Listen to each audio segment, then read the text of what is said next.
বৃষ্টির অপারেশনের পরে কি বৃষ্টি মারা যাবে এবং গরিব ঘরের রাজপুত্র ৪৩ নম্বর এপিসোডটি কবে ও কোথায় আপলোড করা হবে সমস্ত কিছু আজকে ভিডিওর মাধ্যমে জানতে পারবেন।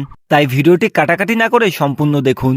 বর্তমানে গরিব ঘরের রাজপুত্র নাটকটি সকলের মন এমনভাবে জয় করে নিয়েছে, সকলেই অপেক্ষায় থাকে একটা এপিসোড আসার পর পরের এপিসোডটা কবে আসবে।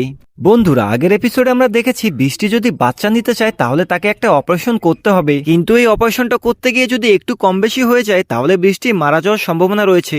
এটা জানার পরেও বৃষ্টি অপারেশন করার জন্য রাজি হয়ে যায়, কেননা অনিক বৃষ্টিকে বলেছে সে মা হতে পারবে না, এই কারণে অনিক তার কাছে ডিভোর্স চায়। তাই বাধ্য হয়ে বৃষ্টি কোনো কিছু চিন্তা না করে অপারেশনের জন্য রাজি হয়ে যায়। সবশেষে দেখা যায় অপারেশনের সময় বৃষ্টির অনেক বাজে একটা অবস্থা হয়ে যায়, কিন্তু এই সময় বৃষ্টির আশেপাশে শুধুমাত্র সাব্বিরকে দেখা যায়। অপারেশন শেষ হয়ে গেলে বৃষ্টি খুব ভালোভাবেই বুঝতে পারে আসলে সাব্বির তাকে অনেক বেশি ভালোবাসে, যার কারণে বৃষ্টি এবার সিদ্ধান্ত নেয় সাব্বিরকে বিয়ে করার। তাই বৃষ্টি অনিককে ফোন দিয়ে বলে তোমার বাচ্চা আসলে সেদিন মারা যায়নি, তোমার বাচ্চা বস্তির মধ্যে একটা মহিলার কাছে আছে। এদিকে বৃষ্টি আর সাব্বির এক হয়ে গেল, অন্যদিকে অনিক আর মেঘলা তাদের সন্তানকে ফিরে পেয়ে তারাও এক হয়ে গেল। আর গল্পটা এখানেই শেষ হয়ে যায়, মানে ৪৩ নম্বর এপিসোডটা এই গল্পের শেষ এপিসোড। তো বন্ধুরা, গরিব ঘরের রাজপুত্র নাটকটা কার কার পছন্দের নাটক ছিল অবশ্যই কমেন্টের মাধ্যমে জানাবেন।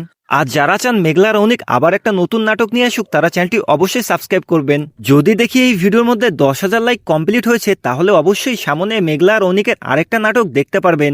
ততদিন অবধি ভালো থাকুন, সুস্থ থাকুন।